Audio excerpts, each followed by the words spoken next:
We have a great first session. We're going to be turning our attention to the key issue of climate change. And to help us do that, we're joined by a couple of really great guests. So please give them your attention. You won't necessarily get better advice than you're going to get from these people this morning. The first, who I'd like to invite up onto the stage, is Sir David King, who is the chair of the Climate Action Advisory Group in the UK and the former permanent special representative for climate change. That's what it says here, but I can tell you that Sir David is one of the world's leading climate scientists, has been for a long time, and has been warning about the dangers of climate change for longer than most, and is a key activist, I think, in the world today, pushing for stronger action against climate change. We'll also be joined to give a business perspective on the issue by Georgios Peristeris, who is the chairman of the board of directors and the managing director at GEK Terna Group, who most of you will know is a construction and clean energy company here in Greece. Gentlemen, please come and join me.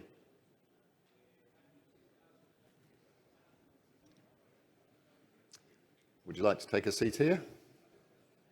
Georgios? Pleased to meet you. Thank you. I've already met David, that's why I didn't shake his hand. Hello. Thank you.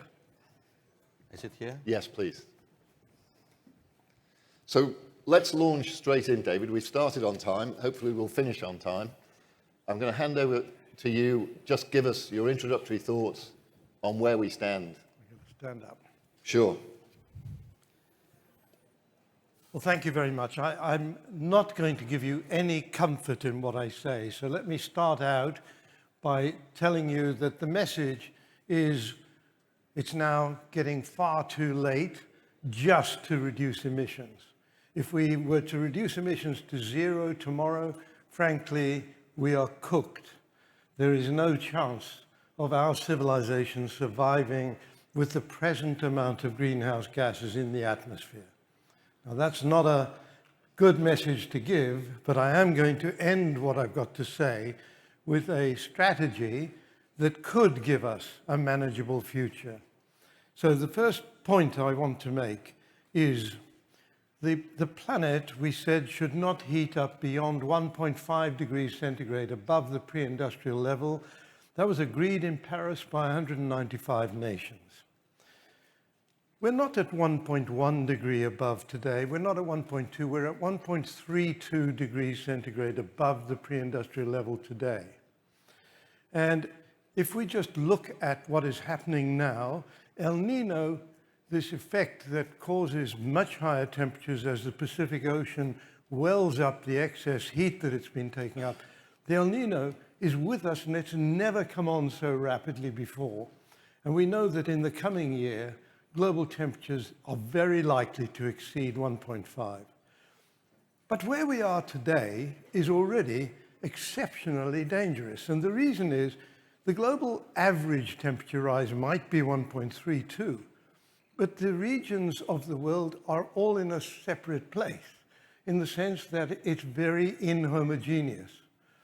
The Arctic Circle region is what I want to focus on, because the Arctic Circle region is now at 3 degrees centigrade above the pre-industrial level. That's the whole of the Arctic Circle, annual average 3 degrees centigrade above the pre-industrial level. And the tipping points in the Arctic Circle region impact on the whole planet. That's my main message. So let me explain why I believe, and this is the Climate Crisis Advisory Group that I chair, which is not a UK body, it's a global body, 16 individuals from 11 different countries. The Climate Crisis Advisory Group publishes reports. I advise any of you to look at our reports. And you will see that in late July 2021, we published a report giving the attribution of the extreme weather events occurring, particularly around the Northern Hemisphere, that summer. We're able to respond to situations as they're occurring. And I'm going to give you that explanation now.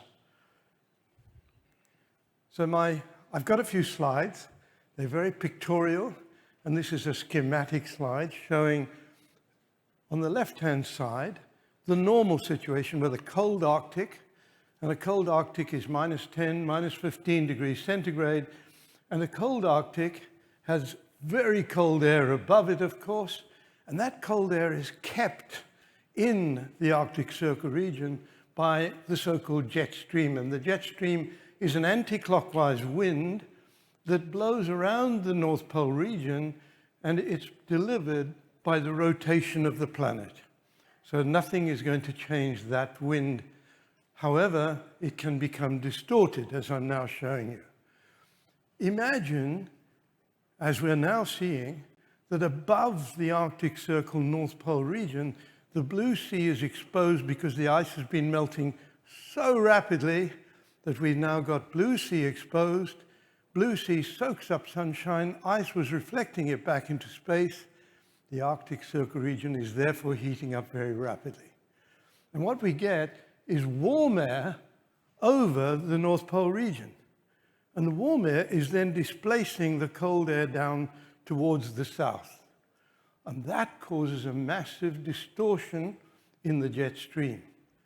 And it's that distortion that is causing these extreme weather events, particularly in the Northern Hemisphere, but also in the Southern Hemisphere, and particularly in the Northern Hemisphere summer period, the 3 months of the polar summer. So you will know that in 2021, in July, August, we had this terrible heat wave along the west coast of North America, all the way up to Canada.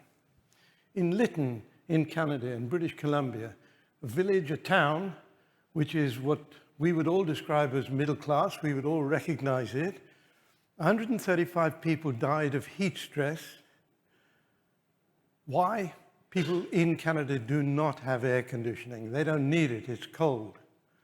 Right? They didn't have air conditioning. No human being can survive the temperatures they were experiencing, 49.6 degrees centigrade, for more than 2 or 3 days without air conditioning. You can be in the shade, you can get out of the sunshine, it's still too hot, you cannot get rid of your body heat and you die of heat stress. Of course, Lytton, as many of you will know, was then burnt down because the forests around the town were dried out and then began to burn, and the town was destroyed in fires. But the point I'm going to make is, down the west coast, we had this jet stream locked in place, as shown here, for a good 3 weeks. And that locking in place meant cold air coming down Central America, being pushed by the warm air over the North Pole downwards, and then hot air from the tropics coming right up into Canada, and then getting stuck like that for a significant period of time. So the point is that what's happening to the jet stream is impacting on extreme weather events around the world. The weather system of the world is in transition, and it's very difficult to predict where we go from here. I don't even have to emphasize here in Greece how the recent summer has been extraordinary. We've seen the biggest fire on record in Europe in northern Greece by the Turkish border. So what we know is these extreme weather events literally happening around the world. But that's not all. In the Arctic Circle region we have, and on the left-hand side of this diagram, we have Greenland. And there's 2 miles of ice on Greenland. If all of that ice melts, global sea levels will rise by 7.5 meters, by 24 feet. Global average sea level rises. Is it melting? Yes, it is now beginning to melt irreversibly year on year because of the high temperatures of the Arctic Sea that is now along one of its coastlines. It's a blue sea which wasn't there before it was covered with ice. So what we know is a real threat to every city that is on a coastline around the world. Jakarta, for example, the northern part of Jakarta is now already under seawater right round the year. So what we know is the massive challenge that this represents in terms of loss and damage. Bangladesh, we know, very severe. But do you know that Vietnam, by mid-century, we're now predicting 90% of the landmass of Vietnam will be under seawater at least once a year. That's the third biggest rice producer in the world. If you want to predict the future in a planet where the big rice producers, Indonesia, Southeast China, and Vietnam in that order, those big rice producers will no longer be producing rice as sea level rises because most of their paddy fields are very close to sea level. Let me take you then away from rising sea levels, which is bad enough. We certainly wouldn't be able to be having this conference here with anything like that rise in sea level. Maybe I should just say, how rapidly will this happen? I think 2 or 3 meters by the end of this century, average sea level rise, just due to what's happening in Greenland, is on. And many of you will know Antarctica is now also threatening, the West Antarctic ice sheet is also threatening to break away and melt, and this is going to lead to even higher sea level rises. On the right-hand side, I've already talked about the meandering of the jet stream. On the right-hand side, methane emissions. Methane emissions from the permafrost region around the North Pole, where the Sami and the Inuit people have lived possibly for thousands of years. Temperature rises have been observed of 30 degrees centigrade plus over the permafrost region. They have been observed. They're not permanent at that high temperatures, but they certainly have been observed. And we're seeing explosive release of methane. There's no climate scientist predicted explosive release of methane, leaving great cavities in the permafrost, measuring 50 meters across, 60, 70 meters deep. Methane emitted into the atmosphere. Methane is 120 times per molecule, times as effective as a greenhouse gas than carbon dioxide. And there's enough methane there. If it was emitted over a 20-year period, global temperatures will rise by 5 to 8 degrees centigrade. Is this likely? I don't know. But is it a possibility? It certainly is. So I think if we look at sea level rises of 7 to 10 meters, if we look at global temperature rises of 5 to 8 degrees centigrade, you might see why I see this as the biggest threat our civilization has ever had to face up to. We need a strategy, and I'm just going to set up the strategy here. It's a 4R strategy. The first R, yes, we have to leave fossil fuels in the ground. We must not invest further in recovery of oil, gas, and coal. We must stop their usage as quickly as we can without destroying our economies. We need to remove excess greenhouse gases. We're not at 420 parts per million. That's just carbon dioxide. Add methane, that's already there, and we're well over 500 parts per million of greenhouse gases. What was the pre-industrial level that gave us a nice, comfortable life on this planet? 275. We've nearly doubled the amount of greenhouse gases, and frankly, that is just like putting a duvet on, a second duvet on your bed when you're already at the right temperature. Third is repair. We have to learn how to refreeze the Arctic. And finally, we need to develop resilience. Every city in the world needs to develop resilience against the challenges I'm talking about. Thank you. Very much, Sir David. Let's leave these up, if we may, on the screen, or keep coming back to them, because it would be good if people can absorb this slide, and maybe we'll have a moment to come back to some of this a little later. But before we do, let me hand straight across to you to give us your response to that and your thoughts on this topic. Okay. Although I personally was very anxious on what's going on with the climate, after the data by Sir David, the subject is really more alarming than even the most conscious people think that it could be. And translating this into some more specific, let's say, details,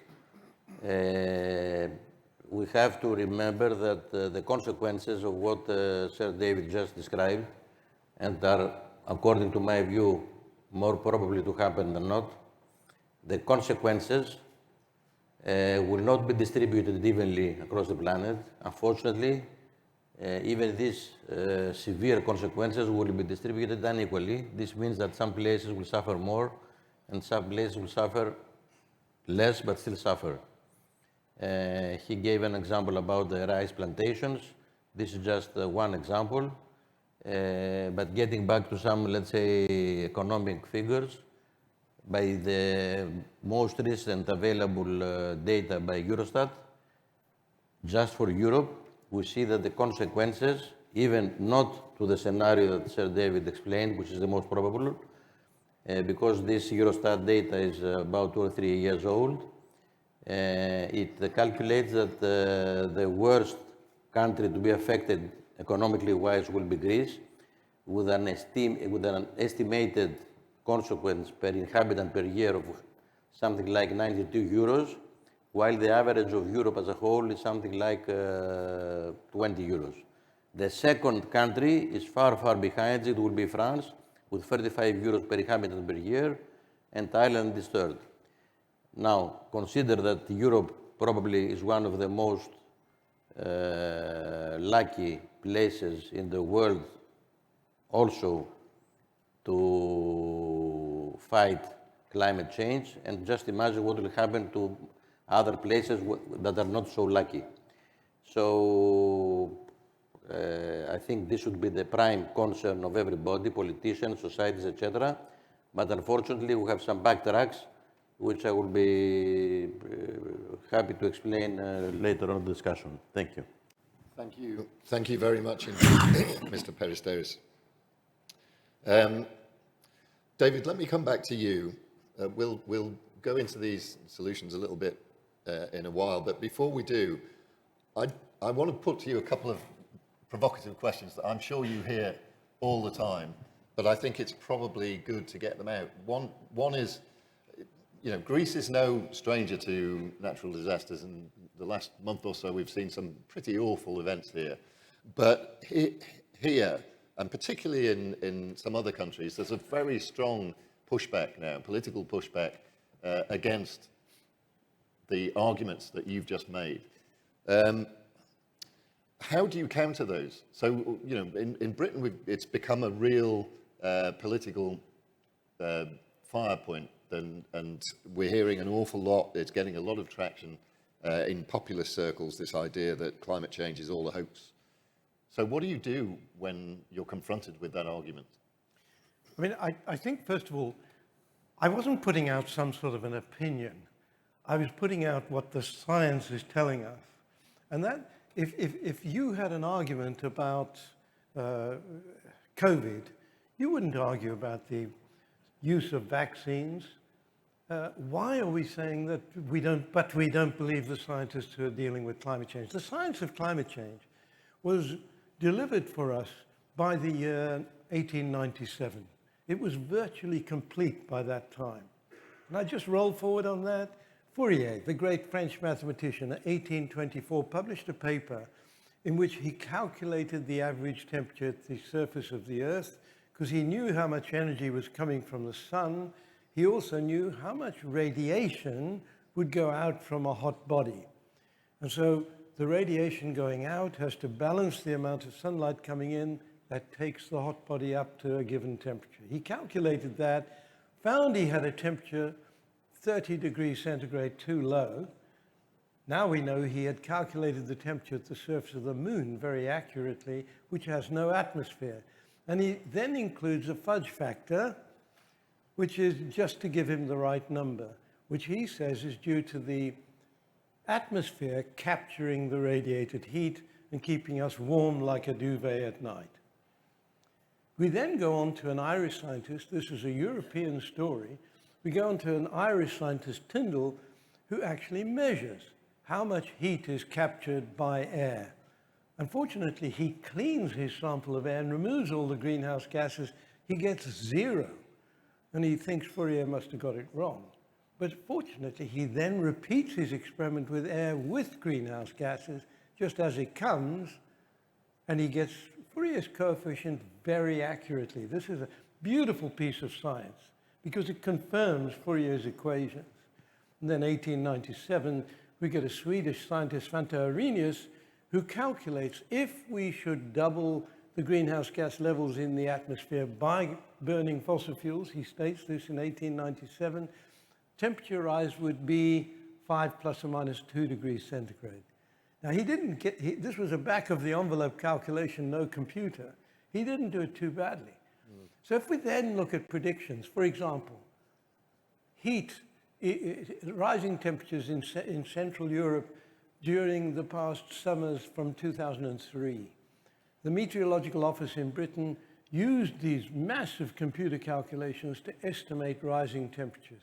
If you look at their figures for rising temperatures and then look at what has happened, it's a perfect description. So the science is pretty bloody good. So why, if we've had this knowledge for 100 years and we know what's good for us, why has this taken so long? Why has it been such a hard road for people like you to bring about some change? It's the embedded industries, the fossil fuel industries, and their lobbying power. And frankly, for example, when I was working with Tony Blair, and I was leading on climate change in Britain with Blair and then 3 other prime ministers, what were we up against? We were up against George W. Bush Jr. redlining every agreement. For example, the G8 meeting in Carnegie in 2005, they redlined an agreement reached by 7 out of the 8 countries. Anything that meant any actions were redlined. George W. Bush, I believe, was in the pocket of the fossil fuel industry. I think we've just got to understand the power of the embedded industry and their belief that their interests lie in defending against climate change. Okay, Georgios, you're in the construction industry. Construction is one of the, you could include it almost in the fossil fuel industry. How do you respond to that view from Sir David, and how is GEK Terna approaching this? Well, first of all, I will just make a brief comment on our company. We're trying to, first of all, as the British say, what can be measured, what is measured can be improved. So we're measuring all our greenhouse gases, all our emissions, all the things that matter into this contest, and we are continuously trying to decrease them. But I would like to comment further on what Sir David said. I think it was really the origination of these doubts on the climate change, which is not a climate change anymore, it's a climate crisis, originated from the lobbying and from the interests, but unfortunately it spread out to all the populists, which first of all wanted to capture a certain proportion of the people who are by definition conspiracy theorists, so they're very keen to be attracted by anything that is not in line with the overwhelming majority of the scientists. And second, because it's something that will not happen in the first or second or third electoral round of their career, they don't care. So and because they have not managed to develop what should be done into real economic contribution, and it's still an economic burden, which is unfortunate because it shouldn't be, they try to make it infamous. I think that what should be done is that it should be not costing trillions to do, let's say, for example, to turn the power production into green. It should be a green GDP. So instead of sending a check of trillions to some countries every day, which is that just burned into a puff without any job creation, without any, let's say, infrastructure. We should spend this money into making investments with big local content and with lasting life. Because each, let's say, ship of LNG is burnt and is finished. There is no positive influence afterwards. I believe that with the interconnections needed and with the storage needed, Europe, at least Europe, could be self-sufficient and make the problem into an opportunity, while it is described as a too heavy burden to be put on people. The latest stand of the British government, which you just mentioned, is just a very, very vivid example of how something which should be an opportunity now is described as something financially unsustainable. I could go into much longer description of this, but I think this is the core. The populists taking the lead from the fossil lobbying are turning it into a populist weapon. That's very noticeable. We see that. I don't know how much you see that in Greece. It's very good in Greece. I mean, I will tell you, we have invested in gas-fired power plants, but of course our main investment, main efforts, which is multiple of this, is in renewables. We haven't had any opposition in investing in a power plant that burns gas. Nothing, or almost nothing. To build a wind park is a nightmare which can take up to 10 years. To build a gas-fired plant of 800 megawatts, which emits whatever it emits, not only for us, but for any investor, is a piece of cake. Mm-hmm. No opposition, no nothing. No demonstrations, no nothing. So I think, but we have noticed also that when the government and when the state really wants to be involved and really with a soft power explain or, let's say, persuade people that what is correct, people finally listen, or to a big percent they listen. Right. But the governments are not involved actively. They have not persuaded the people, and it is their duty. Okay. We'll have some government representatives with us later in the day, and I will certainly be putting that to them. So, David, let me come back to you. I just wanted to look back at this slide because it's really fascinating and pretty important, because this is about how we fix things and how we go into the future. The two middle panels there, in particular, remove and repair, are about technology. Is the technology there? How far, assuming it isn't, how far are we from having the technology we need to make this happen effectively? And is that even the right question? So should we be trusting in technology that doesn't exist now to get us out of this hole that we've dug? So I'm very confident that the technologies will emerge over the coming 5-10 years. The problem is we don't have time on our side. And the investment in developing these new technologies is simply not there at the moment. We need billions of dollars. That's not a vast amount of money, excuse me, to develop these technologies. Removal is key. We need to bring greenhouse gas levels down from 500 parts per million to 350. That's one hell of a task, but the alternative is loss and damage at trillions. And frankly, loss and damage today, due to all the things happening around the world, is in the $250 billion to $500 billion level globally. So we're talking about a massive expense from loss and damage, and compared with that, the cost of the research needed is tiny, but it's very difficult to raise the funds needed. I mean, frankly, removal we can do, but we could probably only achieve something like 10 to 15 billion tons of greenhouse gases a year. Today we are emitting, including methane, 50 billion tons a year.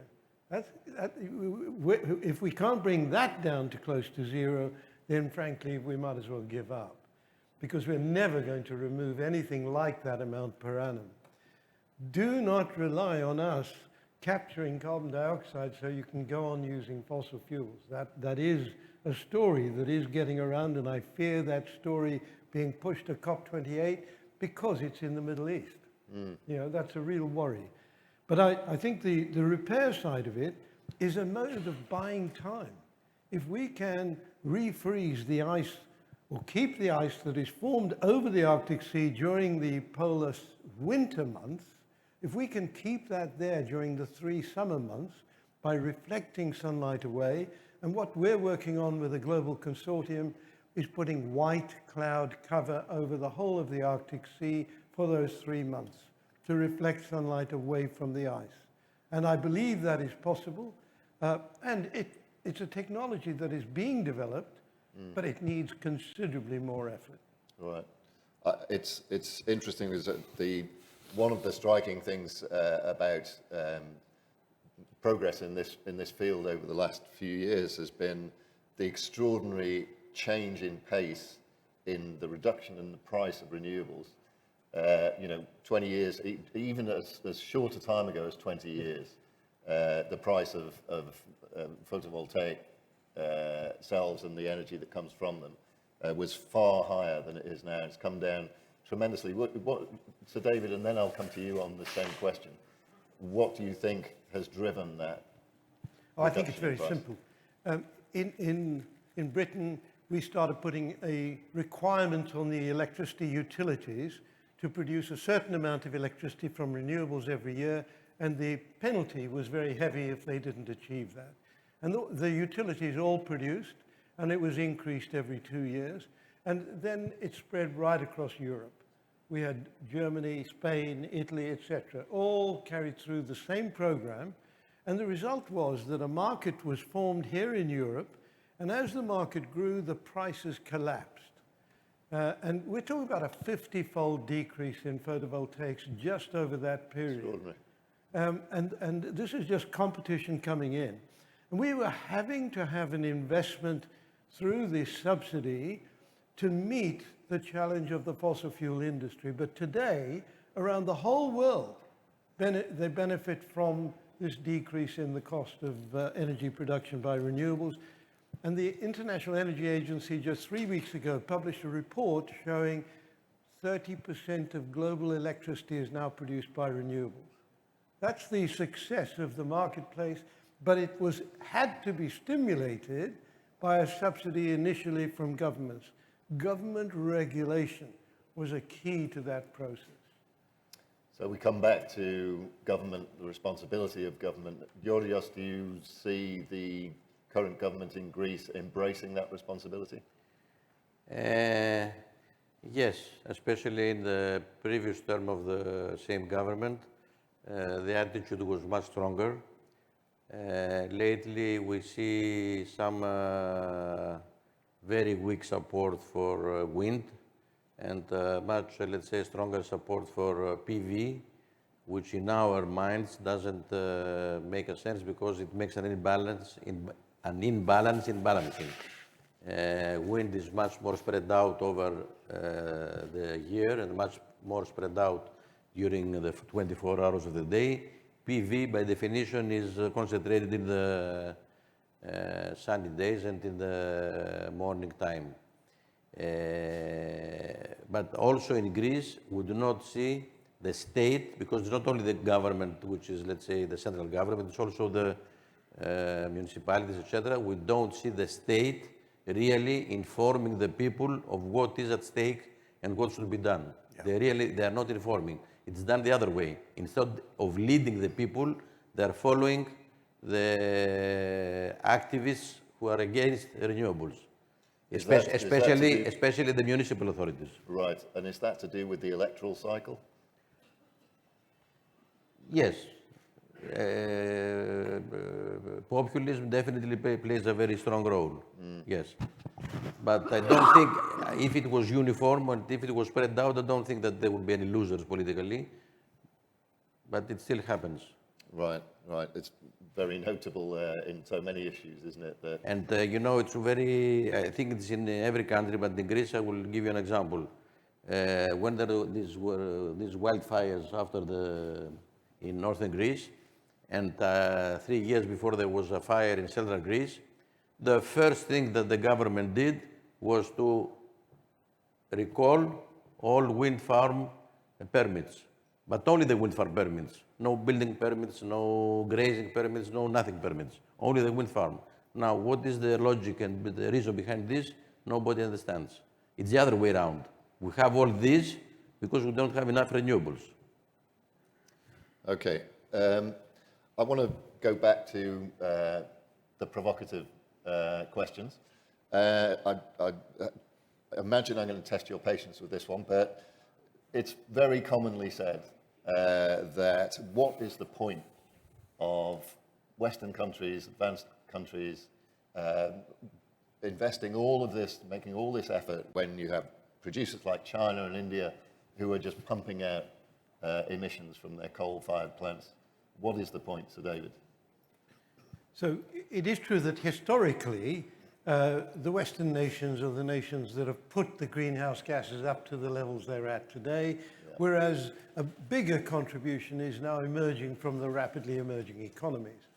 But I think it's grossly unfair, for example, to point the finger at China. Let me also interpose and say, what we need today in order to achieve a proper way forward, to get the 4R strategy, for example, through, is for China, India, the European Union, and the United States to get together as heads of government to work out how to implement a strategy for a manageable future for humanity. And without that, I don't think we get anywhere. So let me deal with the question of China. 2012, the Chinese government, and by the way, I worked very closely with the Chinese Briefly, government. if you would. Briefly, Quickly. if you can. So 2012, the Chinese government decided climate change was very high on their agenda. 2015, the Politburo accepted that, and it is still very high. And as a result, they have put up more nuclear power than the rest of the world put together since 2012. They have put up more photovoltaics and more hydropower. So they have focused on removing the dependence on fossil fuels. Electric vehicles are now beyond 30% on the road in China. So China is following this pattern of behavior better than any other country in the world. But if your economy has been growing at 12% a year, people were taken out of poverty. Our estimate is 800 million people since 2000 have been taken out of poverty in China. Those people want to use more energy. And so energy demand has gone up. They're building new coal-fired power stations to meet that demand. Okay. So I think, frankly, we should stop pointing fingers at China. We need to bring China in to our discussions, or we have no chance. Fabulous. Thank you very much indeed. I'm going to call a close there. We're going to come back to this theme through the day, but I think this has been a fabulous, very broad-ranging introduction from my two guests, Sir David and Georgios. Please join me in thanking them. Thanks, gentlemen. Thank you very much.